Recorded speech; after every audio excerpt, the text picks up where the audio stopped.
Hello and welcome to this week's episode of For the Love of Chiropractic, 3 Keys of My Success. On this week's show, I have a very special guest. This female chiropractor would probably call herself the accidental chiropractor. Her story of how she found her way into the chiropractic profession is a little bit unique. Even her story going through chiropractic school is unique. And then she found herself in practice not making it work. And then she found her way, has become hugely successful, and is here today sharing her story with us. I am pleased and honored to have Dr. Shannon Black joining me for an interview today. Welcome to another episode of For the Love of Chiropractic. I'm your host, Dr. Robert Freeman. I've been in practice for over 30 years, and I continue to work in a $1 million practice that I built, ran, and sold. I've taught, lectured, and coached our profession, and helped so many chiropractors build the practice and the life of their dreams. And now, I want to help you do the same. So here's today's show. I have the pleasure of having on the phone with me Dr. Shannon Black, who's going to share with us her 3 keys of success. Shannon, are you there? I'm absolutely here, Robert. Wonderful. It is so good to hear your voice. So I know we were chit-chatting, obviously, before I started the recording, but for the benefit of everybody who's listening, how many years have you been a chiropractor? 15 years now. That's awesome. And what was your path? How did you become a chiropractor? So mine is not how most people become chiropractors. I'd never met a chiropractor before, never thought about it as a profession. But a year after undergrad, I was living in a small town in Indiana, and I just never liked small town life. And I realized if I didn't do something, I was going to be stuck there forever. So I looked at med school, and it was going to be about 2 years to take the MCAT, get in. That was just too long. I started looking at graduate programs, and that was looking about a year to take the GREs and get in. And when I was doing the searches, chiropractic school came in up on my searches. And I had all the prereqs and everything, and I could start in 4 months. So I was like, well, I could be a doctor, and it's 4 or 5 years of school, which is what I love. So let's sign up for chiropractic school. And that's what I did. So you went to chiropractic school having never even been adjusted.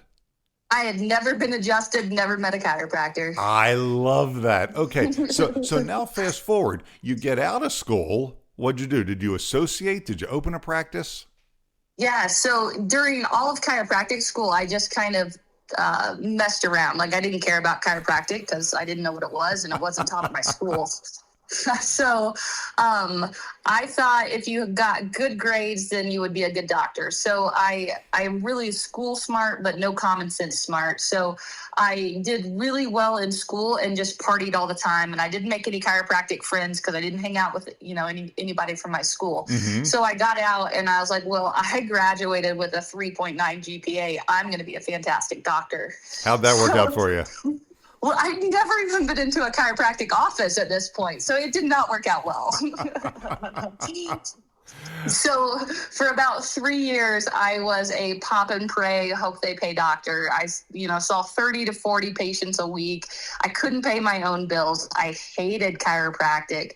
I hated myself, and life was really, really bad for about 3 years after that. All right. Now, I know from feedback that I've gotten from listeners from literally around the world, while your story of how you became a chiropractor clearly is unique, oh my God, I'm not busy and I have no idea what I'm doing, I just hope this works, is not uncommon. So then what happened?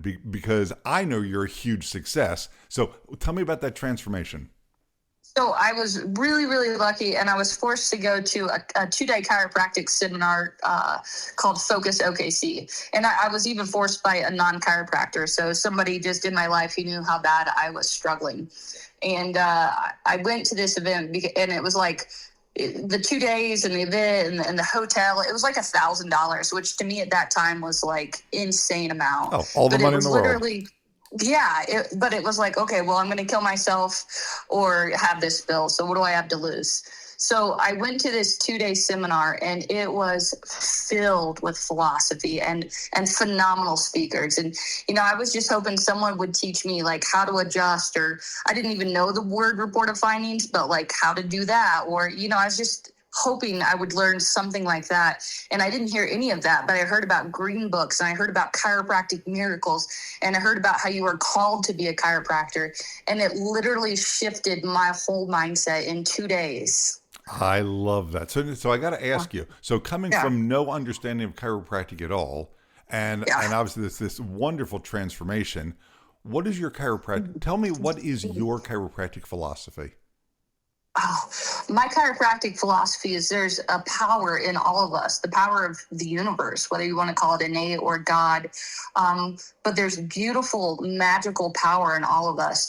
And when there's interference in the nervous system, that power is dimmed. So every time I adjust a person, I just imagine their light getting brighter. And in this dark world, I love just seeing that light turn on, and then think of the butterfly effect of their light being on and how that affects everyone they encounter throughout the day. I love that. And thank you for sharing that. I was so hoping that was what you were going to say, because I didn't know exactly what it was. I love that. That is just over the top terrific. So tell me about your practice now. What makes your practice unique?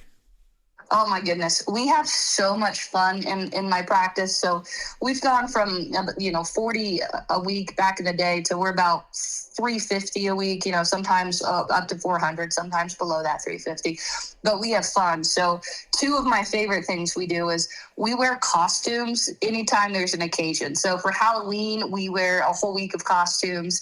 Once a quarter, we have a theme. So our last theme was 80s week. And we wore 80s costumes all week. And then we had a spare room in the office that was filled with 80s, like wigs and slap bracelets. And, our patients could get dressed up in 80s gear. We just ordered our Valentine's costumes. So costumes is big in our office, which is a lot of fun.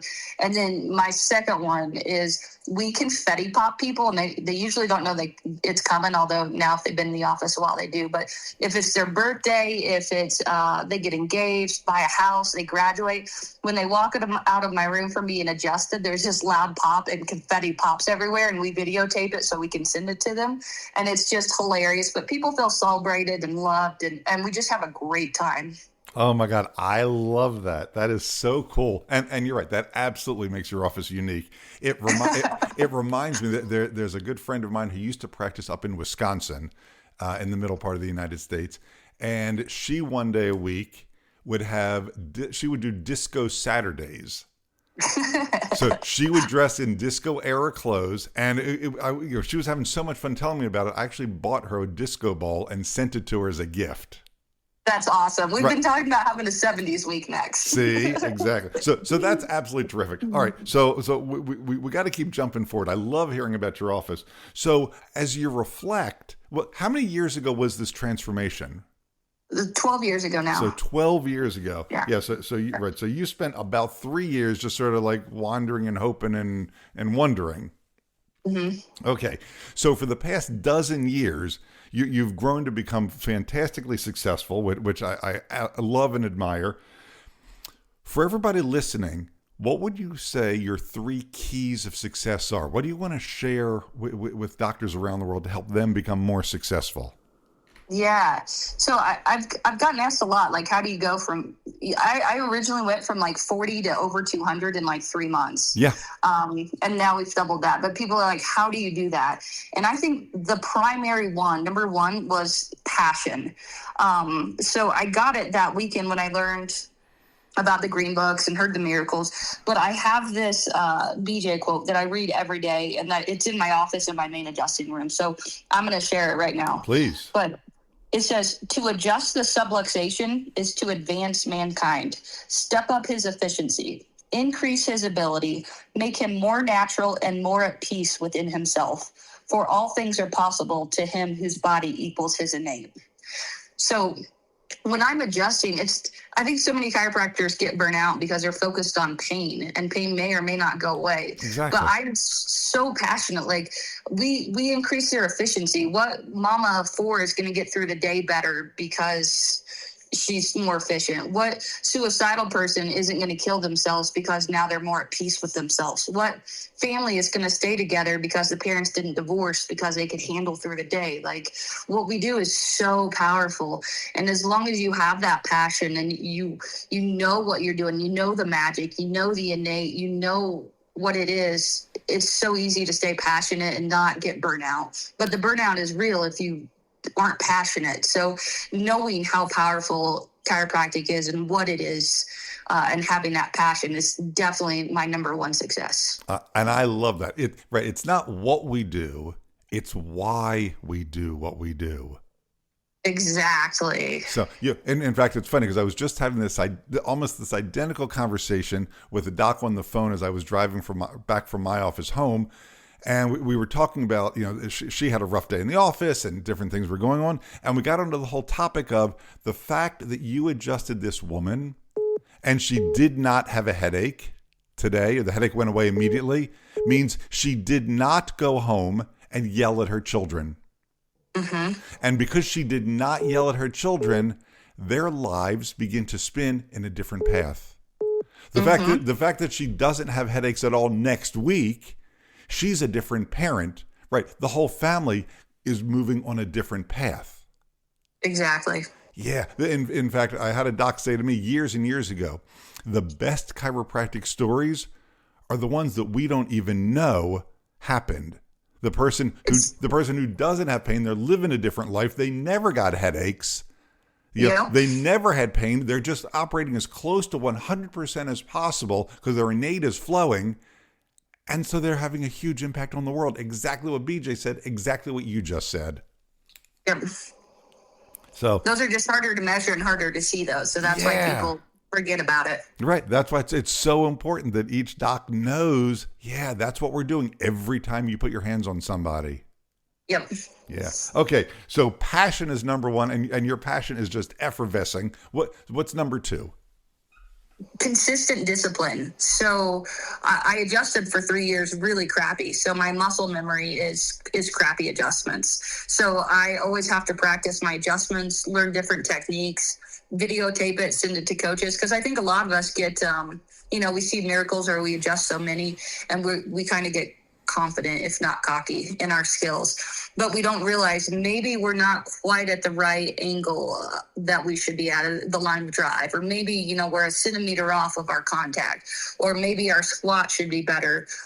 So consistent discipline with the adjustment. I come home, I have a weighted ball that I have duct taped to a spine, and I practice my setups. I put silly putty on my spine and practice my tissue pull, because you can always be better as an adjuster. And if you think you're the best, think of like professional athletes. They don't just go to practice and go to their games. The ones who want to be in the Hall of Fame, the ones who want to be the best, they practice outside of that. Exactly. So I think it takes that consistent discipline with the adjustment, with reading green books when you want to chill and watch Netflix or do something else. It's like, well, when's the last time I got in the green books? Because if I'm not in the green books, or I love listening to speakers, but if you don't get that in, then it doesn't come out.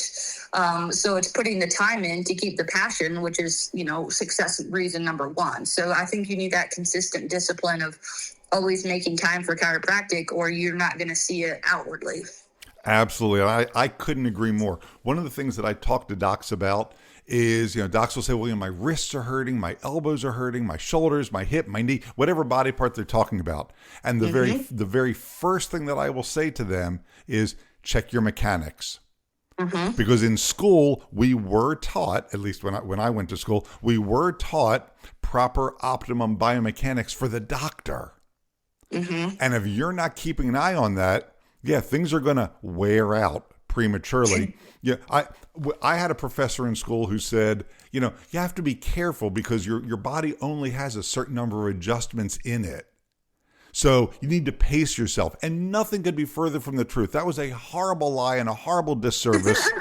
Right. And thank God several of the other professors said, no, that's a doc who's never been successful. Ignore that. Right. And, and this interview is about you. I've practiced for over 30 years. The vast majority of that seeing north of 400 visits a week. And I'm in my Yep. 60s and I can do anything I want to do.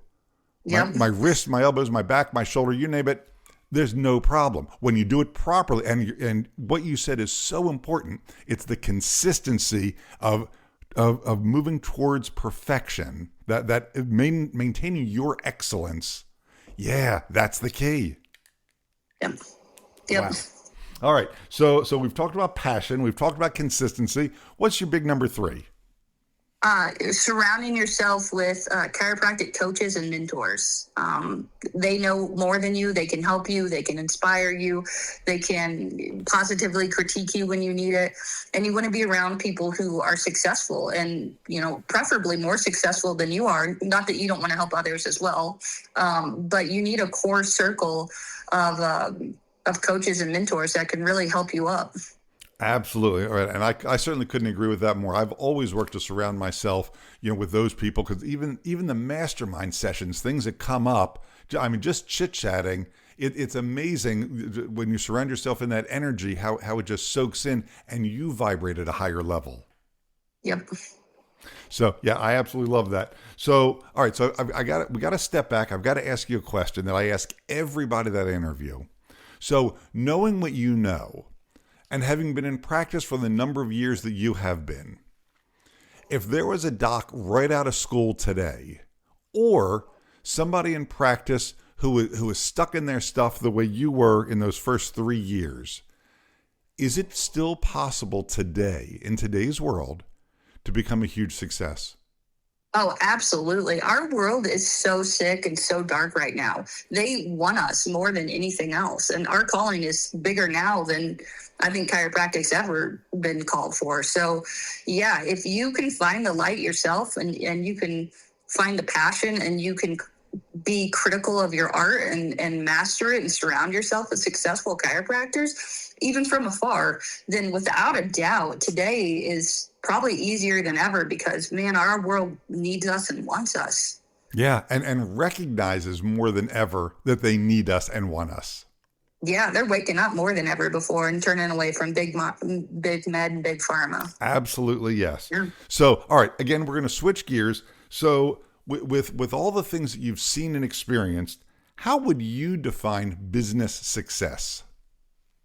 Yeah, I think most people think of business success in one or two ways, either patient visits or money. But patient visits, I think, is a bad measurement because I know people who see 400, 500, 600 a week, but they don't get paid anything for it, and Right. They're barely floating above. So I don't think that's a good metric, and I don't think that money is either, because I know $1 million plus offices, and I would never get adjusted by them because why they adjust is crap, and they don't know how to adjust, and so I don't think either. I think a successful business is having a place that you love going to that produces the ability for you to live a life that you love. Ooh, I love that. That's awesome. That's, yeah, a place that you love going to that gives you the life you're looking for.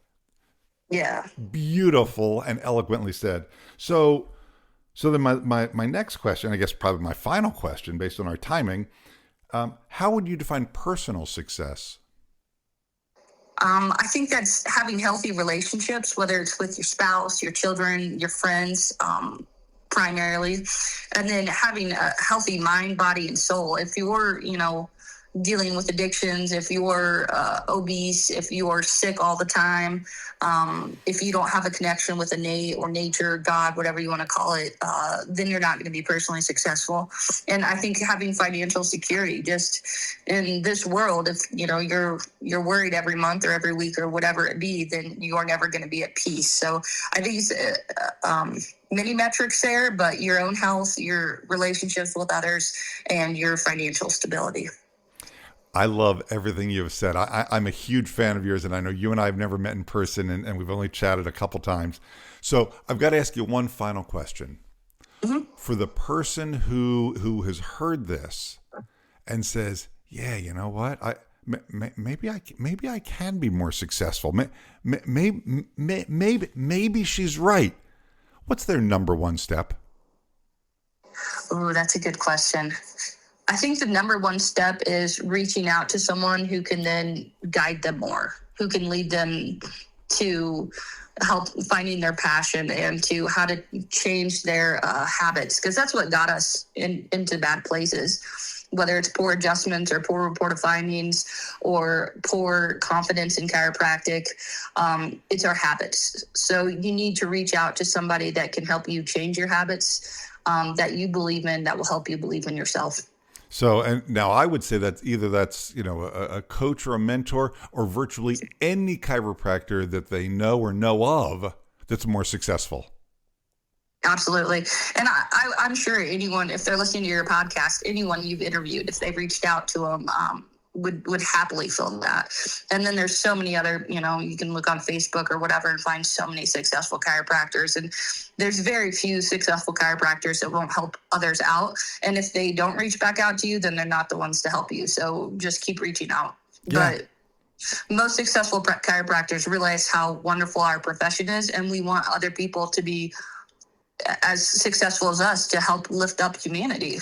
Exactly. Virtually everybody who's become successful understands the laws and rules of success. And one of those is you're a certain place on the train and the train's moving forward. You reach back to someone who's in the car right behind you and help them move forward too. 100%. Absolutely. Oh my God, Shannon, it has been such a pleasure chatting with you. I can't thank you enough. Dr. Shannon Black, thank you for being part of the For the Love of Chiropractic podcast. I really enjoyed it. Thank you so much, Robert. All right. Bye-bye. All right.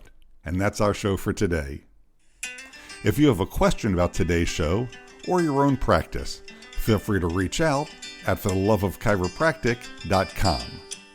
Before making changes to your practice, be sure to seek legal advice regarding those changes and regulations in your state.